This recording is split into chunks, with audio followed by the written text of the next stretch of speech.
پیش کیا، آپ نے ان کے ساتھ کیا معاملہ کیا؟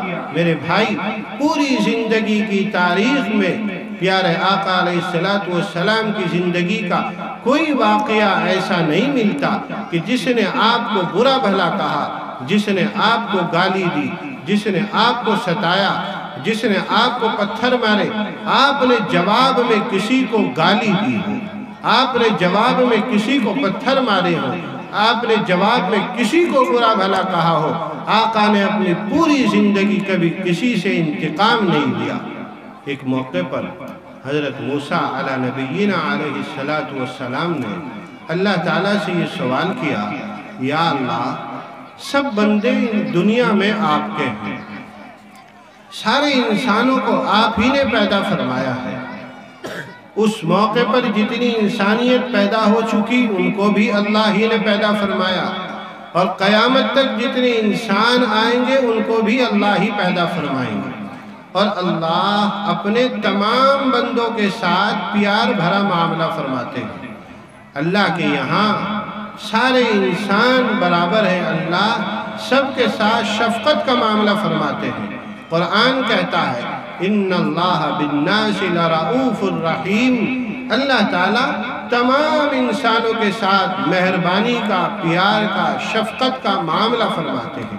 اللہ تعالیٰ ان کو بھی روزی دیتے ہیں جو اللہ کو سجدہ کرتے ہیں، اللہ ان کو بھی روزی دیتے ہیں جو اللہ کو نہیں مانتے، اس لیے کہ اللہ کے بندے ہیں، اللہ سب کے ساتھ پیار بھرا معاملہ فرماتے ہیں۔ تو حضرت موسیٰ علی نبینا علیہ السلام نے ایک موقع پر اللہ تعالیٰ سے سوال کیا، یا اللہ، من اعز عبادک عندک یا الہ العالمین، اے اللہ، میں آپ سے یہ معلوم کرنا چاہتا ہوں کہ آپ اپنے بندوں میں سب سے زیادہ کس سے پیار کرتے ہیں؟ آپ کو اپنے بندوں میں سب سے زیادہ محبوب کون ہے؟ آپ سب سے زیادہ پیار کی نگاہ سے مردوں میں، عورتوں میں، جوانوں میں، بوڑھوں میں کس کو سب سے زیادہ پیار کی نگاہ سے دیکھتے ہیں؟ بہت عجیب بات حضرت موسیٰ علیہ السلام نے اللہ تعالیٰ سے معلوم کی کہ یا اللہ، من اعز عبادک عندک یا الہ العالمین، اللہ آپ کے یہاں سب سے زیادہ محبوب، سب سے زیادہ معزز، سب سے زیادہ پیارا آپ کے بندوں میں کون ہے؟ بہت اچھی بات معلوم کی۔ اللہ تعالیٰ نے اس موقع پر یہ نہیں کہا کہ میرے نزدیک دنیا میں وہ بندہ بہت محبوب ہے، میں اس کو بہت پیار کی نگاہ سے دیکھتا ہوں کہ جو نماز بہت پڑھتا ہو۔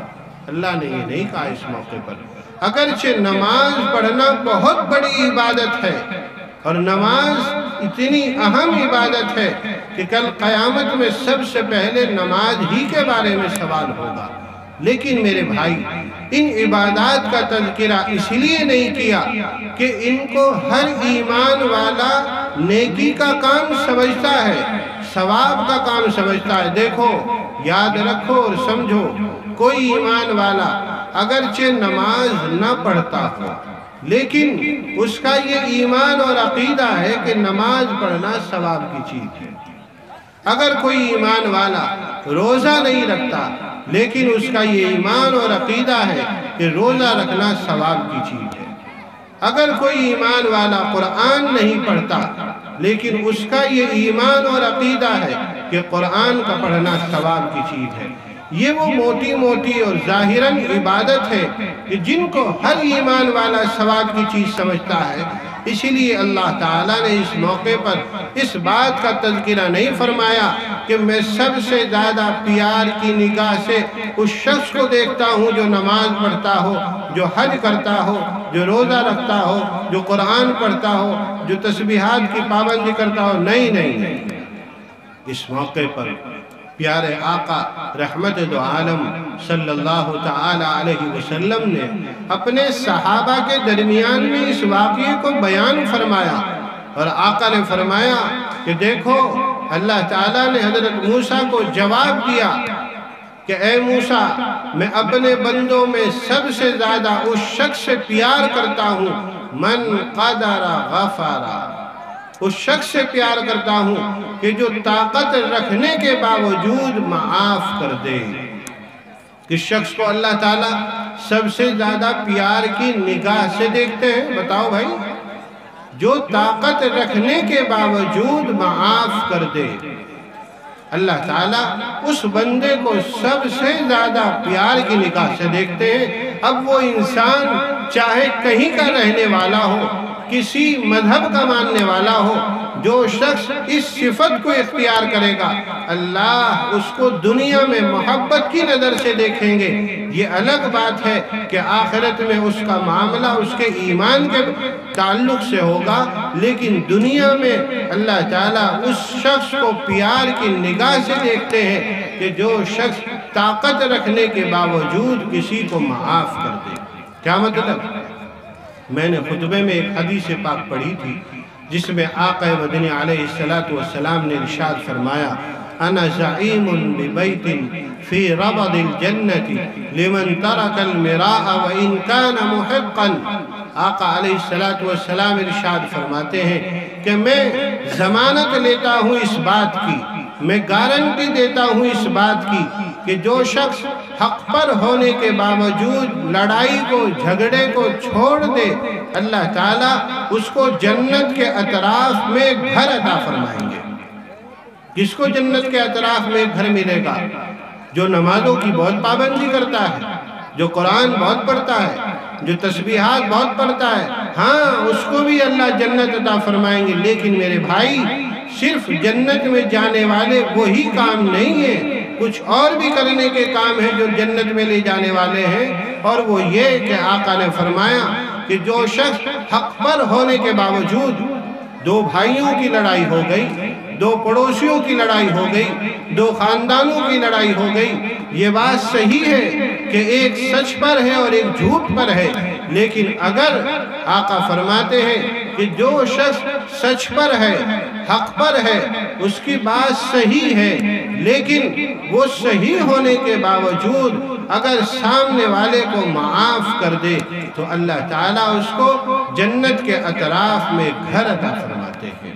میرے بھائی، آج دو بھائیوں کی لڑائی ختم نہیں ہوتی ہے، بلکہ وہ اتنی بڑھتی ہے، اتنی بڑھتی ہے۔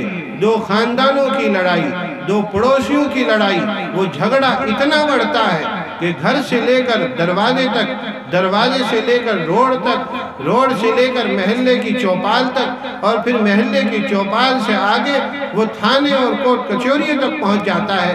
صرف اس کی ایک بنیاد ہوتی ہے کہ ہم کسی کو معاف کرنا نہیں چاہتے۔ جو حق پر ہے وہ بھی یہ چاہتا ہے کہ میں اس سے اپنا پورا بدلہ لوں گا، اور جو ناحق ہے وہ تو ناحق ہے ہی، اس کا تو کچھ کہنا ہی نہیں۔ یہ سب جھگڑے، یہ سب لڑائیاں اس بات پر ہے کہ ہم کسی کو معاف کرنا نہیں چاہتے۔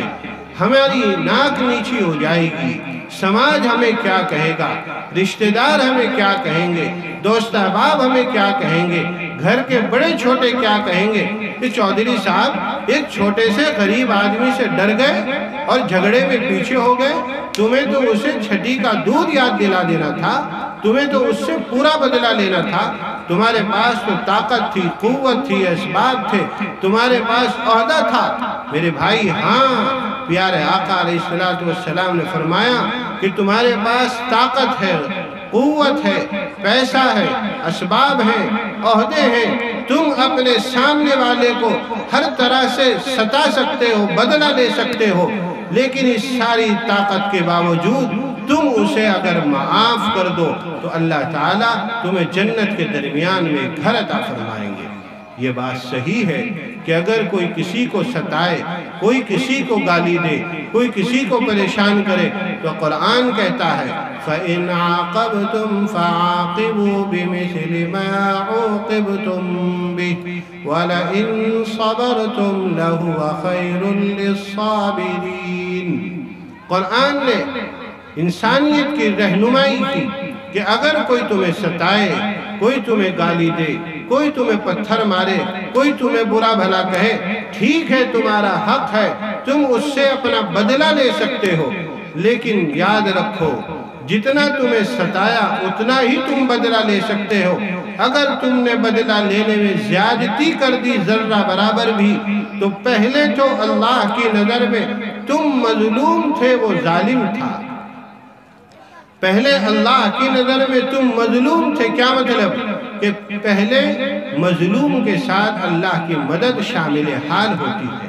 اب اگر تم نے بدلہ لیا اور بدلے میں تم نے ذرا سی زیادتی کر دی، تو میرے بھائی اب مظلوم وہ شخص بن جائے گا اور تم ظالم بن جاؤ گے، اور ظالم پر اللہ کا غضب اترتا ہے، مظلوم پر اللہ کی رحمتیں اترتی ہیں۔ اسی لیے قرآن کہتا ہے کہ ہاں تم بدلہ لینا چاہو تو لے لو، لیکن اتنا ہی جتنا تمہیں ستایا گیا۔ اور اگر وَلَئِن صَبَرْتُمْ لَهُوَ خَيْرٌ لِلصَّابِرِينَ، اگر تم صبر کر لو، اگر تم اس موقع پر ہمت اور برداشت سے کام لے لو، تو یہ تمہارے لیے بہت بہترین چیز ہے۔ کون کہہ رہا ہے؟ قرآن کہہ رہا ہے۔ اللہ اپنے بندوں سے کہہ رہے ہیں وَلَئِن صَبَرْتُمْ لَهُوَ خَيْرٌ لِلصَّابِرِينَ، کہ اگر کوئی صبر کر لے، یہ صبر کرنا بہت بڑی دولت ہے۔ لیکن میں سمجھتا ہوں، میں جانتا ہوں کہ کسی کو معاف کرنے کے فضائل بیان کرنا آسان ہے، میرا بیان کرنا آسان، آپ کا سننا آسان، لیکن اس عمل کو انجام دینا بہت مشکل کام ہے۔ آج میرے بھائی گھروں میں جھگڑے، میاں بیوی میں جھگڑے، بڑوں چھوٹوں میں جھگڑے، ایک دوسرے کے اندر لڑائی، اس کی ایک وجہ یہ ہے کہ ہم ایک دوسرے کو معاف کرنا نہیں چاہتے۔ اگر بیوی سے کوئی غلطی ہو گئی تو شوہر معاف کرنے کو تیار نہیں، اگر شوہر نے کوئی بات کہہ دی تو بیوی معاف کرنے کو تیار نہیں، اور اس کا نتیجہ یہ نکلتا ہے کہ گھر کے اندر بے سکونی پیدا ہو جاتی ہے، گھر کے اندر رہنا دشوار ہو جاتا ہے، اور گھر اس کے لیے گویا جہنم کدہ بن جاتا ہے۔ اسی لیے پیارے آقا علیہ السلام نے ارشاد فرمایا کہ دیکھو، جب تم کسی کو معاف کرو اور اس موقع پر تمہیں اپنی ذلت محسوس ہو، اور ہوتی ہے جب جھگڑے میں کوئی آدمی پیچھے ہٹتا ہے تو اس کو ذلت محسوس ہوتی ہے، چھوٹا پن محسوس ہوتا ہے، اس کے دل میں یہ وسوسہ پیدا ہوتا ہے کہ لوگ کیا کہیں گے، رشتہ دار کیا کہیں گے، دوست احباب کیا کہیں گے۔ لیکن آقا کے اس فرمان پر نگاہ رکھنا اور یاد رکھنا، آقا علیہ السلام فرماتے ہیں کہ جو بندہ کسی کو معاف کر کے دنیا میں آئے اور اس موقع پر اس کو اپنی ذلت محسوس ہو، تو کل قیامت میں میدان محشر میں اس ذلت کے بدلے اس کو عزت میں دلاؤں گا، لیکن دنیا میں کسی کو معاف کر کے آئے۔ میرے بھائی یہ وہ عمل ہے، یہ وہ صفت ہے جو ہمیں اختیار کرنی چاہیے، جس کے اختیار کرنے سے ہماری دنیا کی زندگی بھی سکون اور سلامتی کے ساتھ گزرے گی، اور ہم اللہ کی نگاہ میں محبوب بن جائیں گے۔ دوسری بشارت جو پیارے آقا علیہ السلام نے اس حدیث پاک میں ارشاد فرمایا وَبِبَيْتٍ فِي وَسَطِ الْجَنَّةِ لِمَنْ تَرَكَ الْكَذِبَ وَإِنْ كَانَ مَازِحًا۔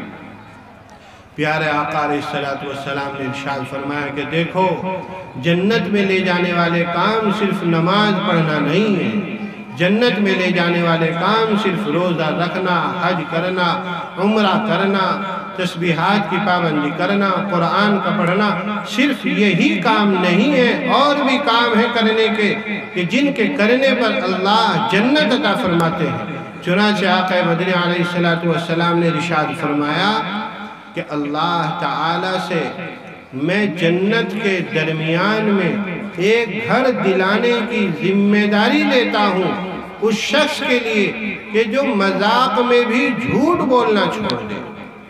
کیا بات ارشاد فرمائی؟ کہ جو مذاق میں بھی جھوٹ بولنا چھوڑ دے۔ جھوٹ بولنا بہت بری بات ہے، لیکن ہم ہنسی مذاق میں جھوٹ بولتے رہتے ہیں اور ہمیں اس کے گناہ ہونے کا دھیان بھی نہیں ہوتا، خیال بھی نہیں ہوتا۔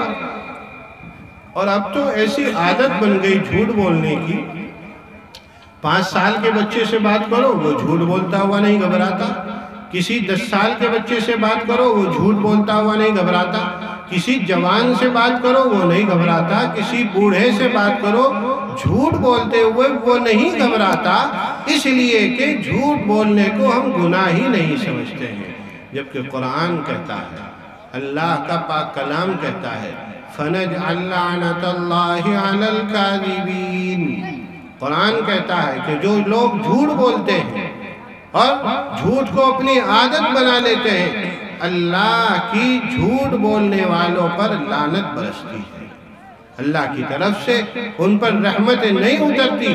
جو اپنی عادت کو جھوٹ بولنے پر لگا لیتے ہیں، وہ بات بات پر جھوٹ بولتے ہیں، وہ بزنس کر رہے ہیں تو جھوٹ بول رہے ہیں، وہ کسی سے بات کر رہے ہیں تو جھوٹ بول رہے ہیں، وہ گھر میں ہے تو جھوٹ بول رہے ہیں، جھوٹ کی ایسی عادت بن جاتی ہے۔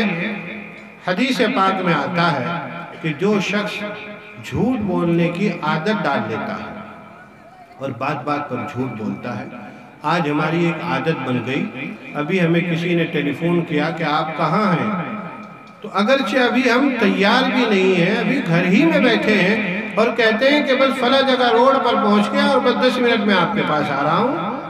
اس طرح کے نہ جانے کتنے واقعات صبح سے شام تک ہم کرتے ہیں۔ میرے بھائی، یہی جھوٹ بولنا گناہ ہے۔ جان بوجھ کر ہنسی مذاق میں کچھ موقع الگ ہیں جن کو حدیث پاک میں الگ بیان کیا، وہ بہت نزاکت کے بہت نازک موقع ہیں جہاں انسان جھوٹ بول کر اپنی جان بچا سکتا ہے، لیکن عام زندگی میں جھوٹ بولنے کی کوئی گنجائش نہیں ہے۔ آج ہر انسان اپنی زندگی میں گھٹن محسوس کر رہا ہے، پریشانی محسوس کر رہا ہے۔ ایک آدمی صبح کو بزنس میں جاتا ہے، شام کو گھر لوٹتا ہے اور کما کر لاتا ہے، لیکن جب وہ گھر میں داخل ہوتا ہے تو پریشانیاں، بیماریاں، الجھنیں، ٹینشنیں اس کو گھیر لیتی ہیں، اور وہ جتنا دن بھر کماتا ہے شام کو آتے ہی اس کی جیب خالی ہو جاتی ہے۔ کیا مطلب؟ اس کا مطلب یہ ہے کہ اس نے اس روزی کو جھوٹ بول کر کمایا ہے۔ اللہ کے پیارے حبیب آقا علیہ السلام ارشاد فرماتے ہیں الکذب ینقص الرزق، کہ جھوٹ بولنے کی وجہ سے اللہ تعالیٰ اس روزی کی برکت کو ختم فرما دیتے ہیں۔ ایک انسان صبح سے شام تک خوب کماتا ہے لیکن جھوٹ کا خیال نہیں کرتا، وہ سچ بولنے کا خیال نہیں کرتا، اللہ اس کی دولت کی، اس کی رزق کی برکت کو ختم فرما دیتے ہیں۔ اسی لیے دوسری نصیحت آقا نے فرمائی کہ دیکھو سچ بولو، جھوٹ نہ بولو، مذاق میں بھی جھوٹ بولنے سے بچو۔ جو ایسا کرے گا اللہ اس کو جنت کے درمیان میں ایک گھر عطا فرمائیں گے۔ اور یہ زبان جو اللہ نے ہمیں عطا فرمائی ہے، یہ اتنی قیمتی دولت ہے، اتنی پیاری نعمت ہے کہ میرے بھائی یہ ایسی عظیم نعمت ہے۔ قرآن میں اللہ تعالیٰ ارشاد فرماتے ہیں وَقُولُوا لِلنَّاسِ حُسْنًا، کہ لوگو تم جب بھی بولو اچھا بولو، صحیح بولو۔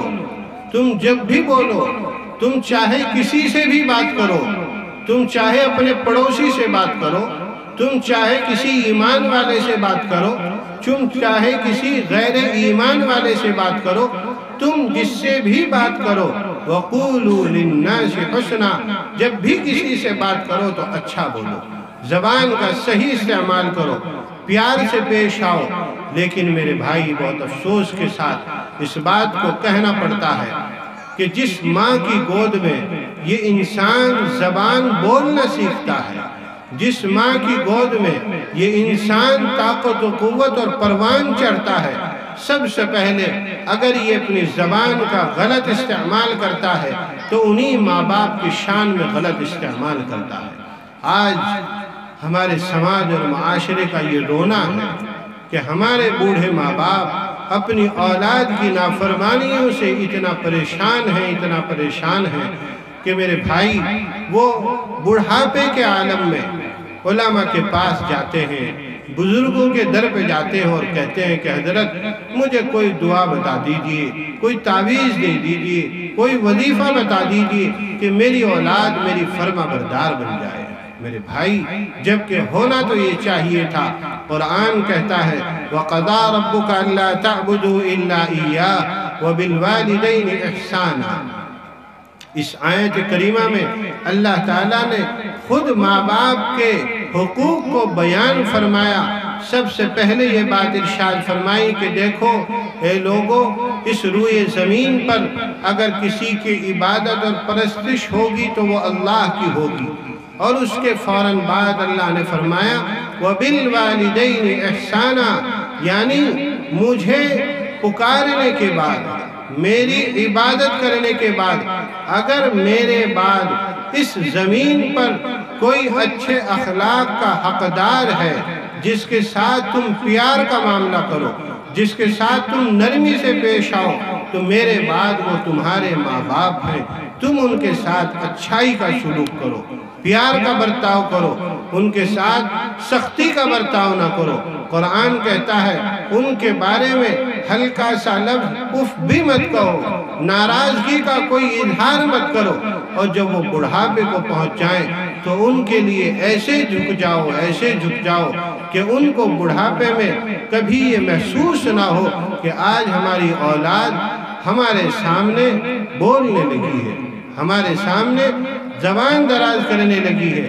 آج بڑھاپے میں ماں باپ روتے پھرتے ہیں اور وہ اپنا درد کسی سے بیان کرتے ہوئے شرماتے ہیں، اور ان کے دل میں ایک ہی درد چھپا ہوا ہوتا ہے کہ کاش ہماری اولاد ہماری فرما بردار بن جائے تو ہمیں زندگی کا سکون مل جائے۔ کسی نے بہت اچھی بات کہی ہے کہ ماں باپ کو غم بوڑھا نہیں کرتے، ماں باپ کو فکرات کمزور نہیں کرتی، ماں باپ کو اگر کوئی چیز بوڑھا کرتی ہے تو وہ اولاد کی نافرمانی کرتی ہے۔ اسی لیے میرے بھائی، ہمیں چاہیے کہ ہم ماں باپ کی فرما برداری کریں۔ وقت بہت زیادہ ہو رہا ہے اور بہت سے علماء اکرام بھی تشریف فرما ہیں۔ تیسری نصیحت آقا کی سنا کر میں اپنی بات کو ختم کر رہا ہوں۔ تیسری نصیحت آقا نے فرمائی وَبِبَيْتٍ فِي أَعْلَى الْجَنَّةِ لِمَنْ حَسَّنَ خُلُقَهُ۔ آقا نے اس شخص کے لیے بشارت دی، یہ ضمانت دی کہ میں اس شخص کے لیے جنت کے اعلیٰ مقام پر ایک گھر دلانے کی ذمہ داری لیتا ہوں۔ کہاں؟ اعلیٰ مقام پر۔ اعلیٰ مقام کا مطلب آج ہم اپنی زندگی میں راحت و آرام کے لیے 5 سٹار 7 سٹار ہوٹل تلاش کرتے ہیں تاکہ آرام سے بیڈ روم میں سویا جائے، آرام کیا جائے، نیند لی جائے، مزے لیے جائیں۔ اللہ کا نبی کہتا ہے کہ اللہ جنت کے اعلیٰ مقام پر اس شخص کو ایک گھر عطا فرمائیں گے جو اپنے اخلاق کو اچھا بنا لے، جو اپنے کردار کو اچھا بنا لے، جو اپنے بول کو اچھا بنا لے، جو اپنے معاملے کو اچھا بنا لے۔ میرے بھائی، جس نبی کے ہم ماننے والے ہیں، ہمیں چاہیے کہ ہم انہی کے طریقوں کے مطابق زندگی گزارنے والے بن جائیں، تو یہ دنیا کی زندگی بھی ہمارے لیے آسان ہو جائے گی اور آخرت کی زندگی بھی ہمارے لیے آسان ہو جائے گی۔ حسن اخلاق پر پیارے آقا علیہ السلام کی ایک بات سنا کر بات ختم کر دوں گا۔ ایک یورپ کا آدمی ایمان لایا، جب اس نے ایمان قبول کر لیا تو ان کا انٹرویو لیا گیا کہ بھئی آپ بہت سمجھدار پڑھے لکھے ہیں، آپ نے محمد کے دین کو کیوں قبول فرمایا صلی اللہ علیہ وسلم؟ انہوں نے جواب دیا کہ ہاں، میں ایک زمانے تک مسلمانوں کی زندگی کو دیکھتا رہا، مجھے ان کے اندر وہ تعلیمات اور نبی کا وہ طریقہ نظر نہیں آیا جو کتابوں میں لکھا ہوا ہے۔ میرے بھائی، آج انسانیت ایمان کو، اسلام کو ہماری زندگی میں تلاش کر رہی ہے، لیکن چونکہ ہم نے اپنی زندگی کو ایمان اور اسلام کی روشنی سے ہٹ کر جینے کا طریقہ اختیار کر رکھا ہے، اس لیے آج لوگ ہم سے بددل ہو جاتے ہیں۔ تو وہ شخص کہتا ہے کہ میں نے پیارے آقا علیہ السلام کی سیرت کو پڑھا تو میں نے ایک واقعہ پڑھا جس نے میری زندگی بدل دی، کہ پیارے آقا علیہ السلام کے پاس ایک صحابی دوڑتے ہوئے آئے۔ انہوں نے کہا یا رسول اللہ، میرا بیٹا کھویا ہوا ہے، 3 دن سے گم ہے، آپ دعا کر دیجئے وہ مل جائے۔ مجمع میں اور بہت سے ساتھی بیٹھے ہوئے تھے، انہوں نے سنا اور کہا کہ یا رسول اللہ، جس راستے سے میں ابھی آیا ہوں وہاں ایک باغ ہے اور وہاں بہت سے بچے کھیل رہے ہیں، مجھے ایسا لگتا ہے کہ ان کا بیٹا بھی ان بچوں کے ساتھ کھیل رہا ہے۔ یہ سننا تھا کہ وہ صاحب دوڑنے لگے۔ آقا علیہ السلام نے ان کو روکا اور کہا کہ دیکھو، ایک بات یاد رکھنا، اگر اس باغ میں تمہیں اپنا بیٹا کھیلتا ہوا مل جائے تو اپنے بیٹے کو بیٹا کہہ کر مت بلانا۔ انہوں نے کہا یا رسول اللہ، میرا بیٹا ہے، میں اگر اسے بیٹا نہ کہوں تو اور کیا کہوں، اور بیٹا کہنے میں حرج بھی کیا ہے؟ وہ میرا بیٹا ہے، 3 دن سے گم ہے، اس کو اگر میں پیار کروں تو حرج کیا ہے؟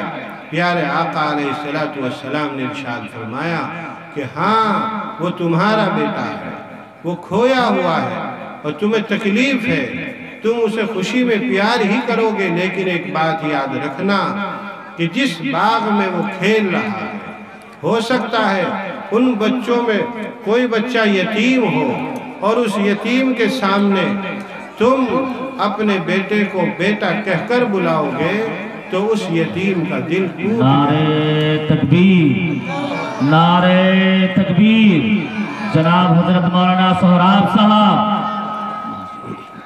تو آقا علیہ السلام نے فرمایا کہ دیکھو، اپنے بیٹے کو ان بچوں کے سامنے بیٹا کہہ کر مت بلانا، اس لیے کہ ہو سکتا ہے کہ ان کھیلنے والے بچوں میں کوئی یتیم بھی ہو۔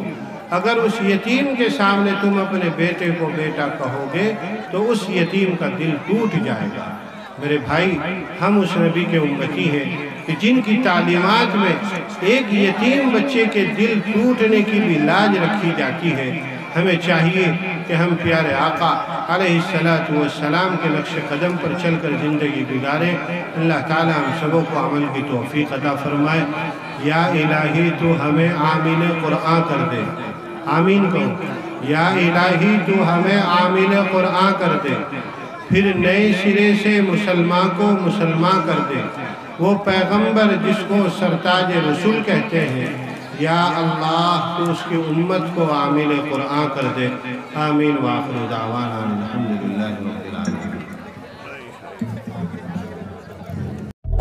بہت بہت شکریہ دوستو، آپ نے فل واچ پورا ویڈیوز دیکھا، اور ویڈیوز آپ کو پسند آیا ہوگا۔ پسند آ جائے تو اپنے دوستوں میں ضرور شیئر کریں اور لائک کریں، سبسکرائب کریں اور میری حوصلہ افزائی فرمائیں۔ شکریہ، جزاک اللہ۔ اللہ تبارک و تعالی آپ کو دونوں جہان میں کامیابی عطا فرمائے، شاد و آباد رکھے۔ پھر ملتے ہیں نیکسٹ ویڈیوز میں، اور ایک اچھی اور شاندار ویڈیوز آپ کے لیے لے کر حاضر ہوں گا۔ تو اجازت دیجیے، پھر ملتے ہیں دوسری ویڈیوز میں۔ السلام علیکم ورحمۃ اللہ وبرکاتہ۔